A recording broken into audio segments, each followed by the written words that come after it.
Mr. Brooks, do you have any questions for this witness? I do. Whew.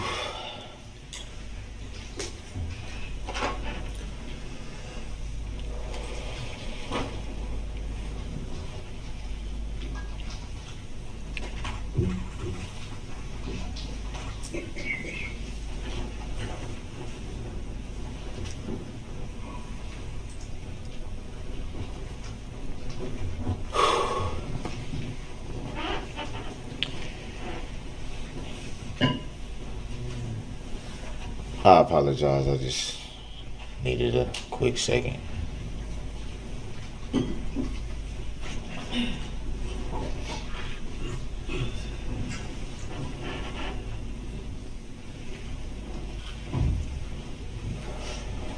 Put it together. When Darrell Brooks Jr. says, "Give me a second," and he just goes on to like,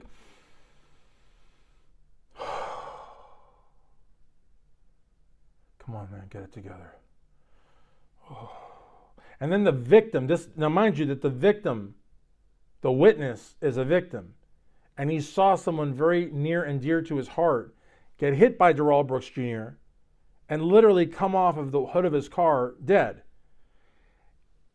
He's on the witness stand. He was just questioned by Sue Opper, and now he's waiting to get questioned by the maniac, the brutal killer that killed his loved one and ruined the lives of countless individuals for no reason, absolutely no reason. Maybe because he was mad that his ex-girlfriend walked away with her friends. I mean, just, and Darrell Brooks Jr.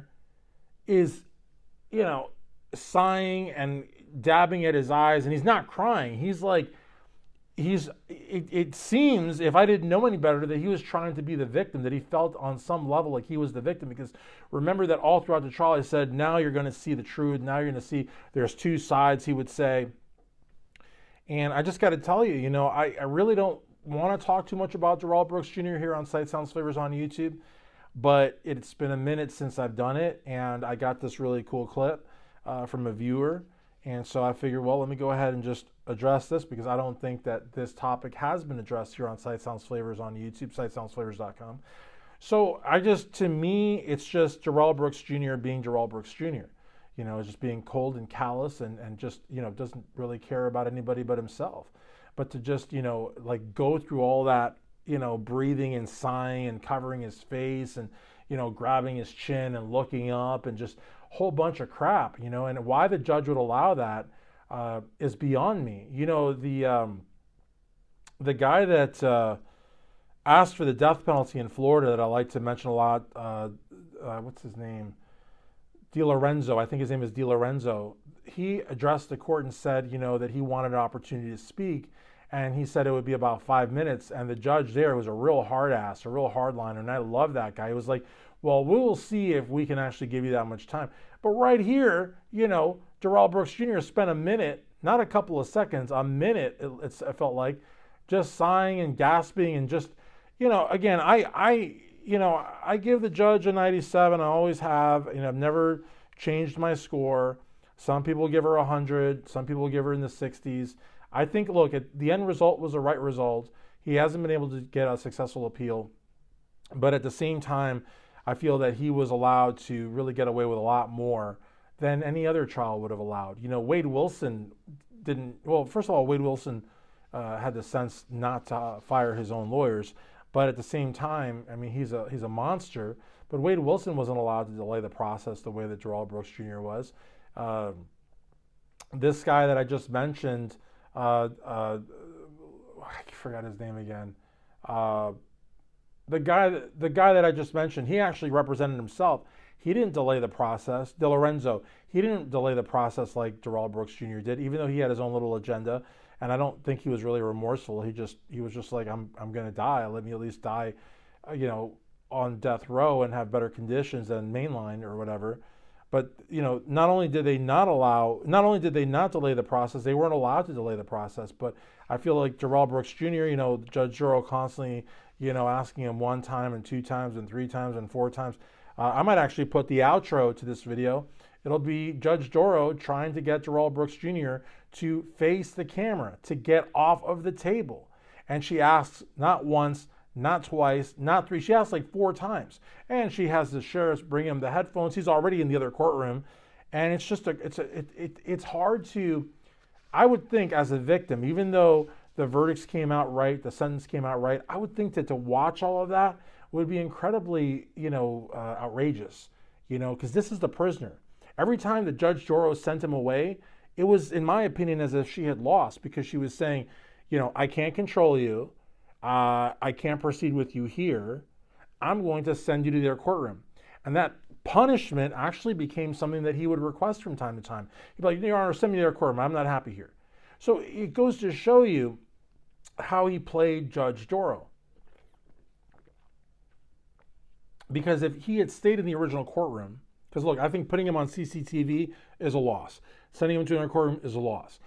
She could have had him bound and gagged, but I get it. She didn't want to put off that image to the world. But hey, look, this is not a PR trial. This is not a social media trial. If that's such a big concern, get the cameras out of the room.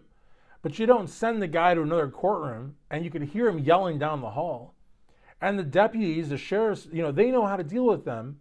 You know what I mean? The unruly inmates, the inmates that throw bodily fluids, the inmates that grab and cut, with their teeth, with their nails. They know how to deal with them. They know how to deal with the good ones, and they know how to deal with the bad ones. But I don't think the judge let them deal with Darrell Brooks Jr. the way that they were trained to do. Because I think that I think that she had aspirations, as we all know, of higher office. It didn't work out for her. But I cannot, wrap my head around, a judge having to ask a defendant responsible for what he was responsible for so many times to, put his shirt, about to say everything, he didn't even have a shirt on, to put his shirt on, sit down, face the court, listen and respond to the court. He wouldn't do any of it. I mean, the sheriffs had to watch this. I mean, imagine as an officer of the court, as a trained law enforcement professional, to have to see that. If they had been allowed to do their job, that would never have happened. Now, why did the judge allow this? I mean, her supporters will come out and say, oh, it's because she wanted to make sure he wouldn't have a successful appeal. How does getting a pro se defendant to not, be bare-chested in court, not sit on a desk and face the court, going to give him the opportunity to have a successful appeal? I mean, it's just stupid. It's just stupid. It's stupid all around, but that's what they'll say. And they'll probably say it on this video as well.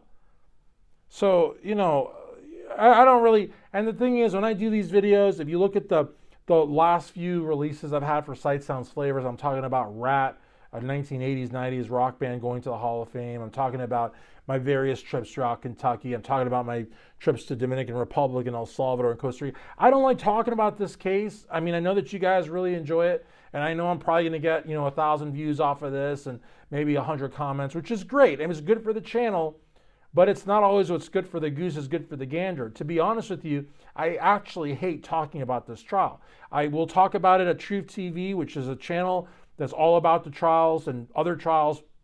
I'm putting it over there. I might mention it on Everything Else channel on YouTube, everythingelschannel.com. Yes, I'm plugging these channels because that's where I'm putting this content at. I don't want to put it here. But I am also mindful that Sight Sounds Flavors has tens of thousands, maybe hundreds of thousands of views based on this trial. And at a certain point in time, I can no longer ignore. I got this really good clip at the beginning, and I'm actually the clip at the end I'm taking from the Truth TV video because, again, you guys probably wouldn't believe me. A lot of people say, oh, that didn't happen. You're just making stuff up. Well, I'm not. Judge Dorow asked Darrell Brooks Jr., who was already in another court, who was not wearing a shirt, who was sitting on a desk like 4 times, if he could just please cooperate, and he wouldn't do it. And he wouldn't do it. And you gotta think the sheriffs were probably just like jonesing to sit his ass down and tell him what time it is, but they didn't do it. And they didn't do it, in my opinion, because the judge wouldn't let them. So again, I give Judge Dorow a 97. Everything worked out. He doesn't have any successful appeals. Like Eric Murdoch, he almost walked. He almost got a whole new trial, and he probably should have gotten a new trial because that clerk was dirty. A clerk is not supposed to be, contaminating the jury pool. But whatever. That didn't happen with Brooks. He was found guilty. He'll never walk out of there alive. But at the same time, though, could the judge have done a better job? Absolutely. As a 97, way generous? Absolutely. What say you?